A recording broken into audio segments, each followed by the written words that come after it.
Votre conscience vous accuse-t-elle ce matin?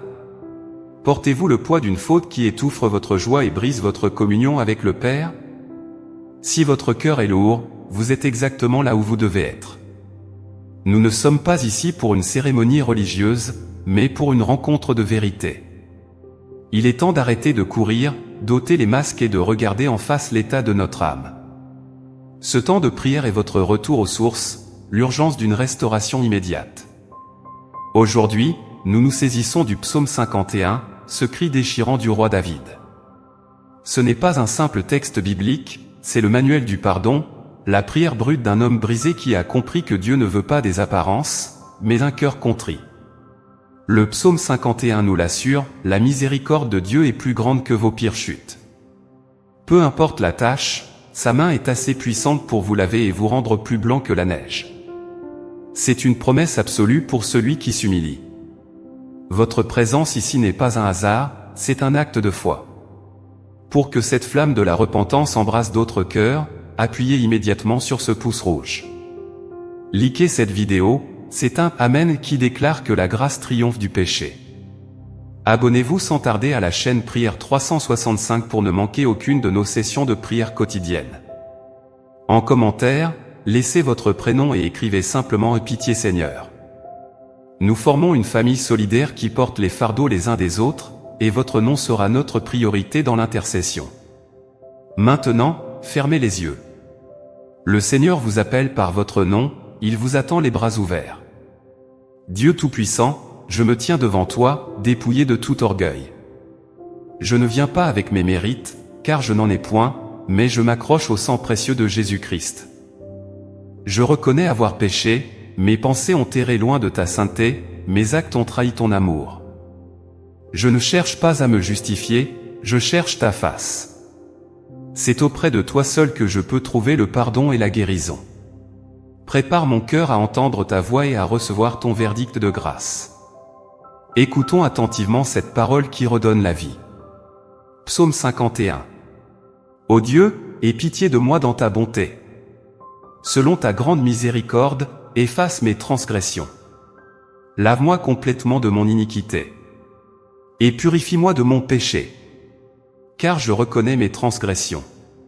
Et mon péché est constamment devant moi. J'ai péché contre toi seul. Et j'ai fait ce qui est mal à tes yeux. En sorte que tu seras juste dans ta sentence. Sans reproche dans ton jugement. Voici, je suis né dans l'iniquité. Et ma mère m'a conçu dans le péché. Mais tu veux que la vérité soit au fond du cœur. Fais donc pénétrer la sagesse au-dedans de moi. Purifie-moi avec l'hysope, et je serai pur. Lave-moi, et je serai plus blanc que neige. Annonce-moi l'allégresse et la joie. Et les os que tu as brisés se réjouiront. Détourne ton regard de mes péchés. Efface toutes mes iniquités.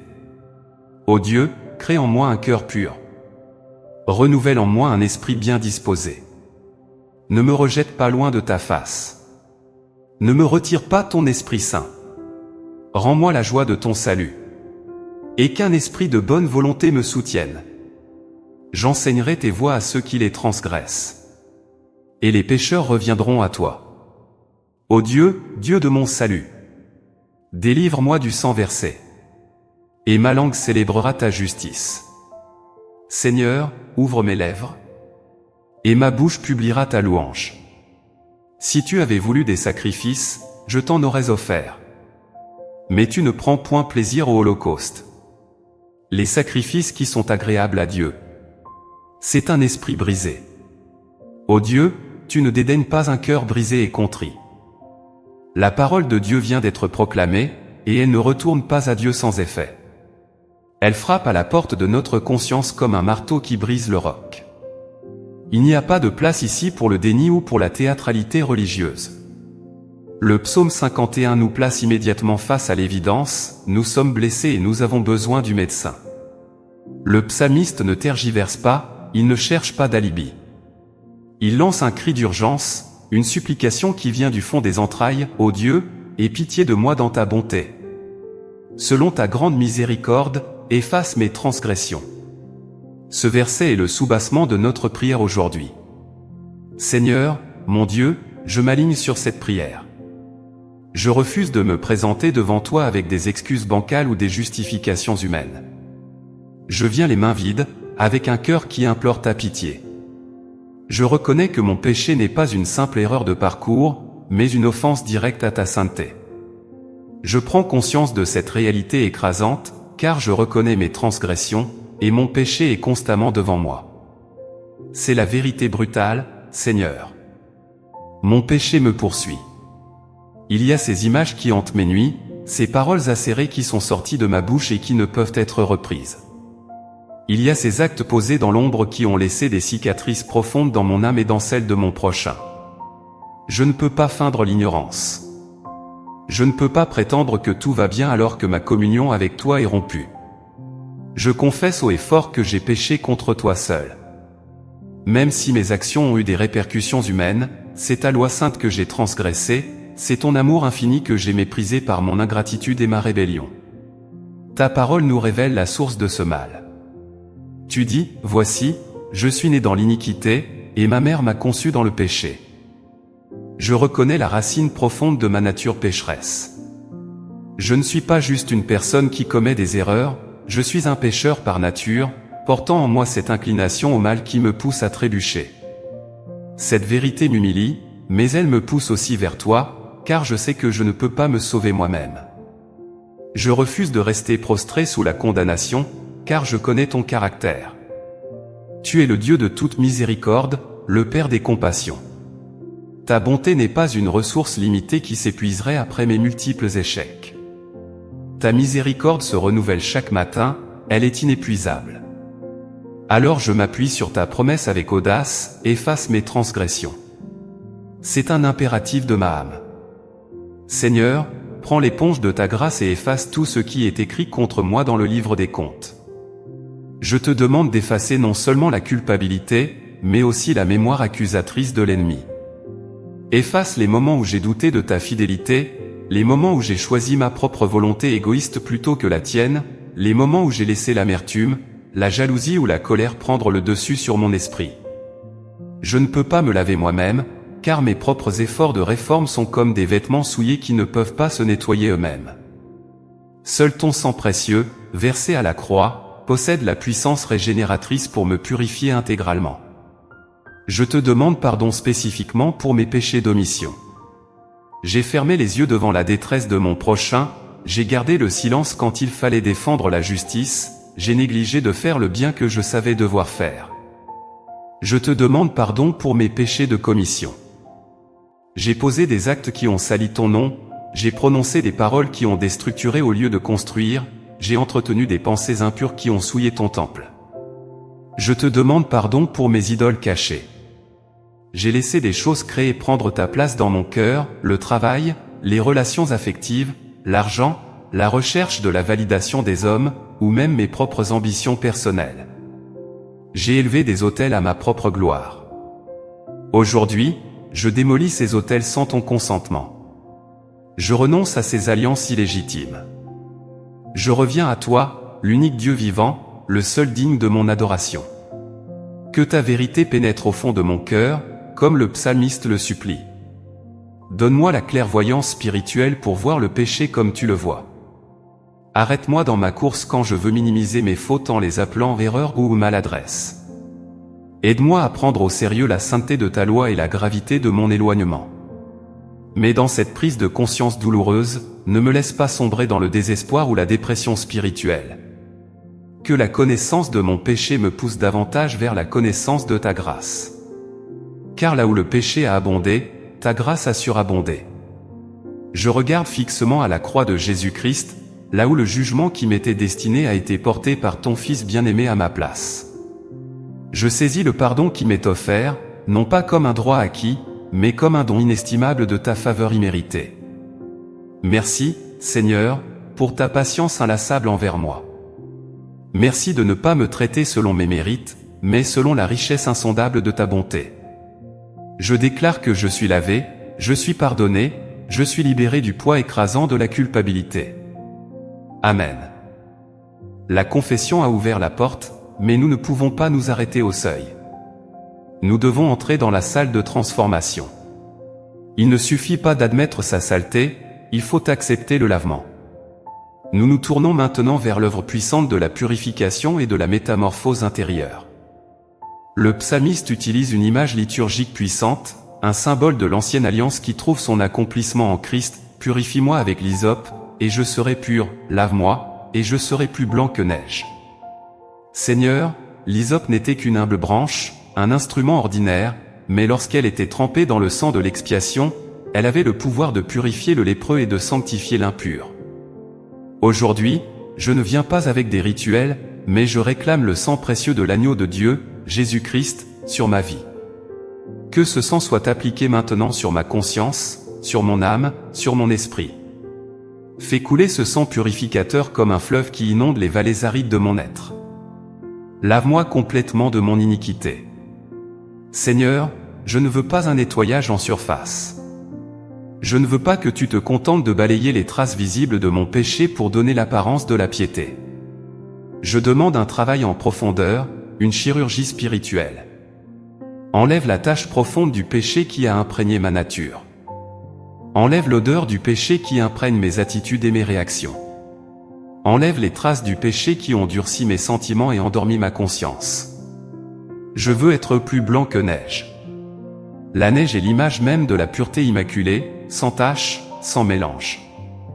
Elle recouvre la boue et la rend invisible.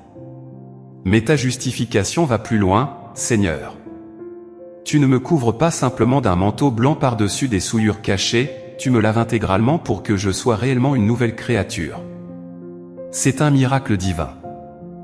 Tu déclares juste celui qui était coupable, tu déclares pur celui qui était souillé. Je reçois cette vérité, devant toi, grâce à ton sang, je suis aussi blanc que la neige fraîche. Ma culpabilité est effacée, ma honte est couverte, ma condamnation est anéantie. Seigneur, je te demande ce miracle de la purification dans chaque domaine spécifique de ma vie.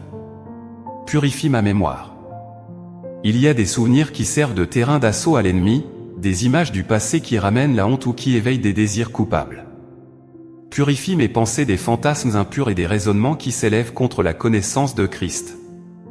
Purifie mes émotions. Il y a des attachements malsains, des dépendances affectives, des jalousies, des rancunes qui souillent mon cœur. Arrache ces racines d'amertume. Purifie ma volonté. Ma volonté est souvent fluctuante, obstinée dans le mal, rebelle à tes directives. Brise ma volonté propre et soumette-la à ta souveraineté. Mais le psalmiste ne s'arrête pas au lavage. Il sait que la propreté extérieure ne suffit pas si la source intérieure reste polluée. Le problème n'est pas seulement ce que je fais, mais qui je suis. Alors il s'écrie avec une audace extraordinaire au verset 10, « Ô Dieu, crée en moi un cœur pur, renouvelle en moi un esprit bien disposé. » C'est la prière la plus audacieuse du psaume. Il ne demande pas une réparation, il demande une création. Le mot hébreu utilisé ici est le même que dans la Genèse quand tu as créé les cieux et la terre à partir du néant. Seigneur, tu as créé l'univers par ta parole puissante, maintenant je te demande de recréer mon cœur. Mon cœur naturel est irrécupérable. L'Écriture dit qu'il est tortueux par-dessus tout, désespérément méchant. Qui peut le connaître? Toi seul. Je ne peux pas réformer mon cœur, je ne peux pas l'améliorer par mes efforts personnels. Il doit être remplacé. Je te demande ce changement radical, cette transplantation spirituelle. Ôte de moi ce cœur de pierre. Ce cœur qui est devenu insensible à ta voix, indifférent à ta gloire, dur envers mon prochain.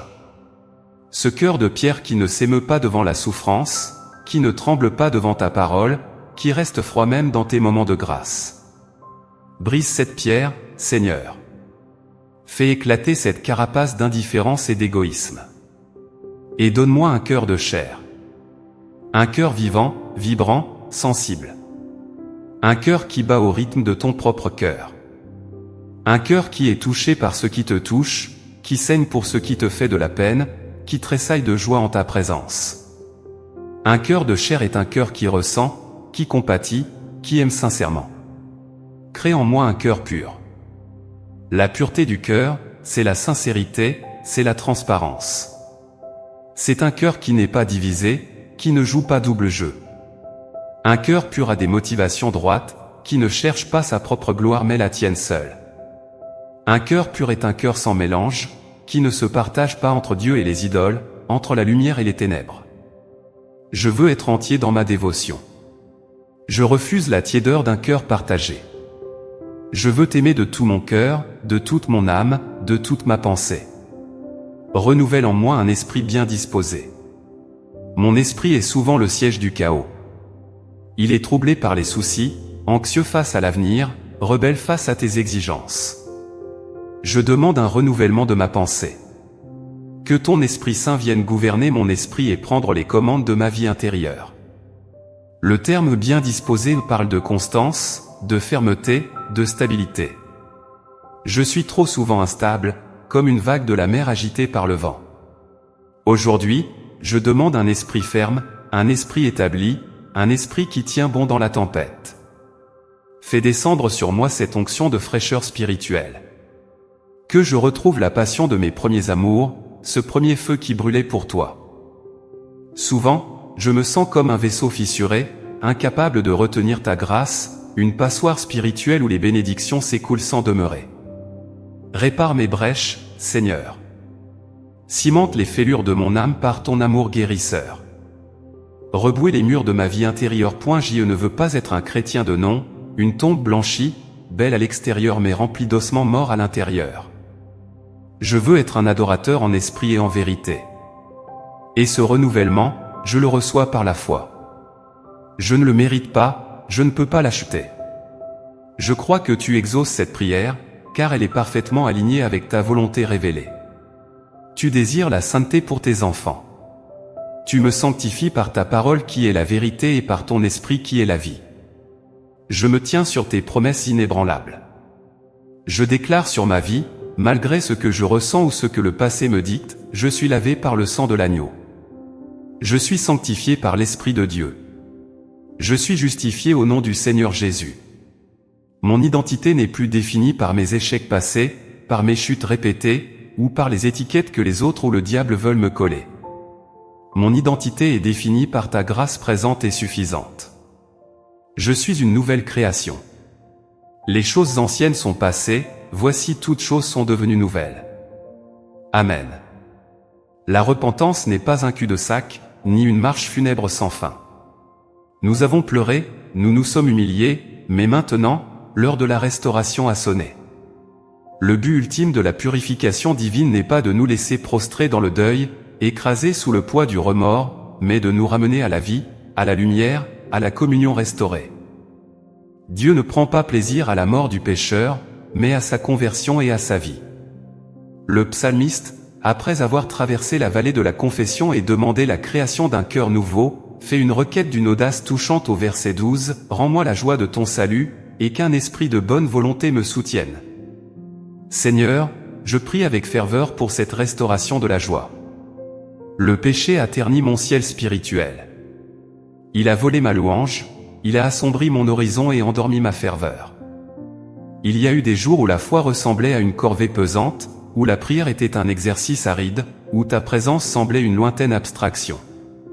Mais je sais une chose, la distance n'était pas de ton côté, tu n'as pas bougé.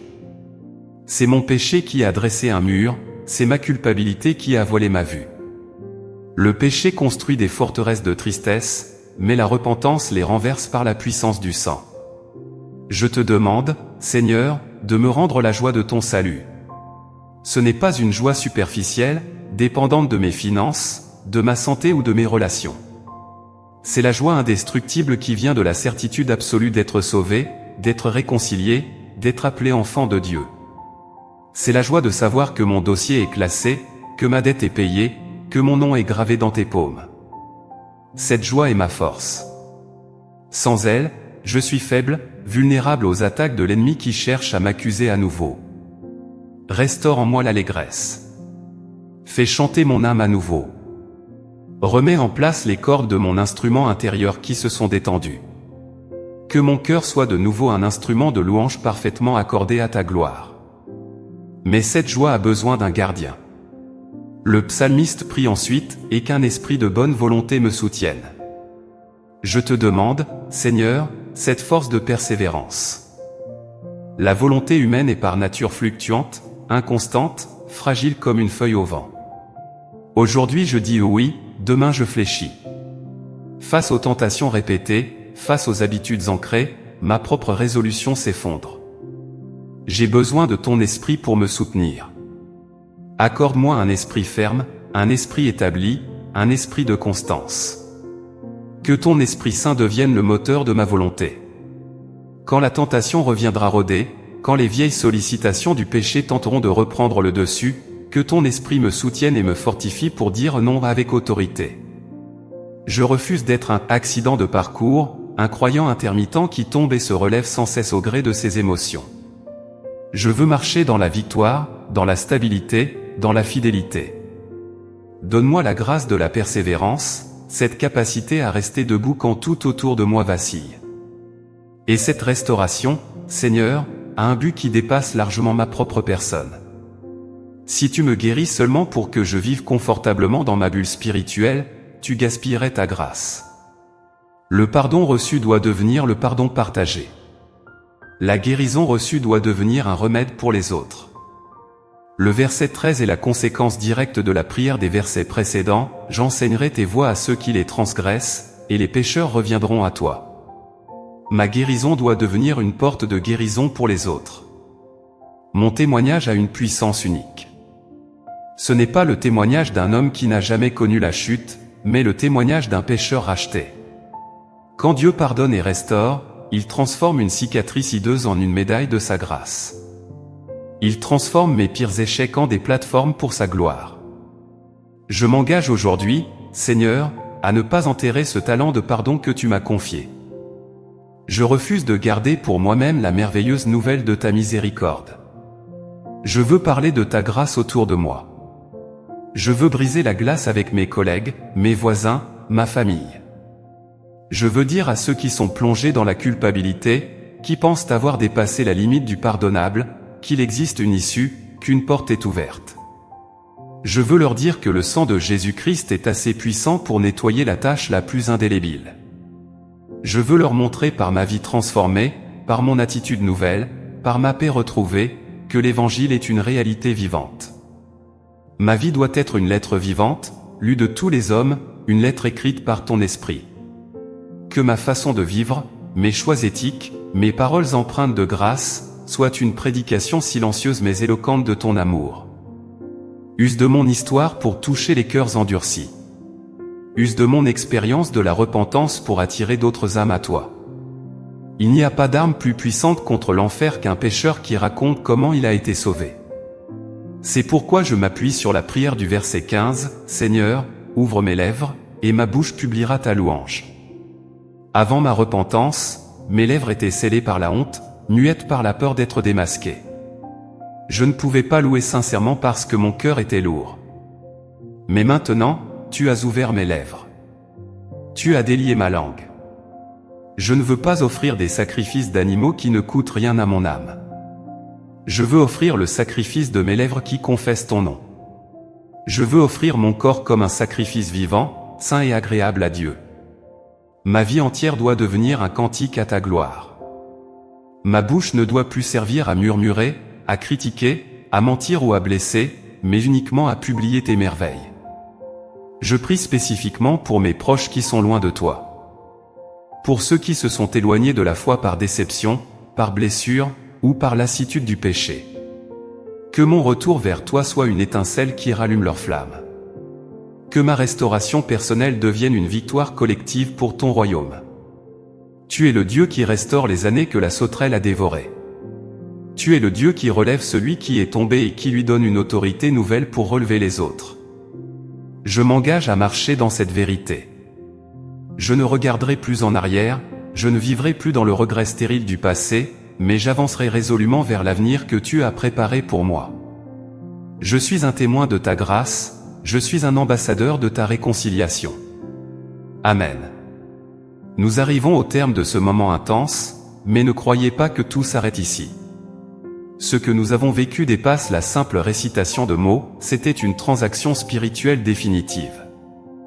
Nous avons déposé nos fardeaux au pied de la croix, et nous repartons revêtus de la justice parfaite du Christ.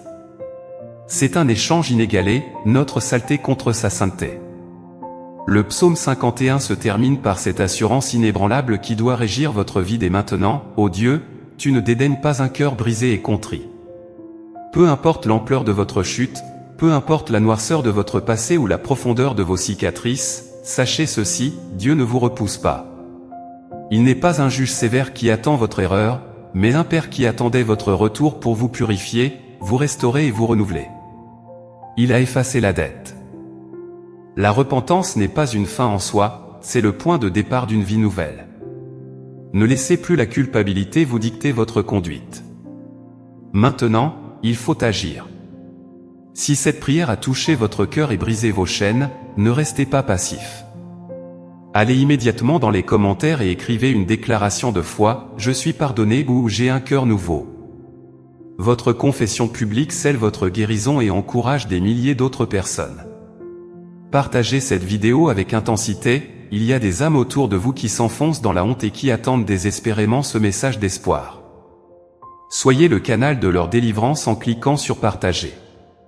Abonnez-vous à la chaîne Prière 365 et activez la cloche pour ne jamais manquer ce rendez-vous vital avec l'Esprit. Que le Dieu de toute grâce achève en vous l'œuvre qu'il a commencée. Il vous fortifiera, il vous établira, et vous ne chancellerez plus. Levez-vous maintenant, la tête haute, libérés de toute accusation. Allez dans la paix du Seigneur et marchez dans la nouveauté de vie. Au nom de Jésus-Christ. Amen.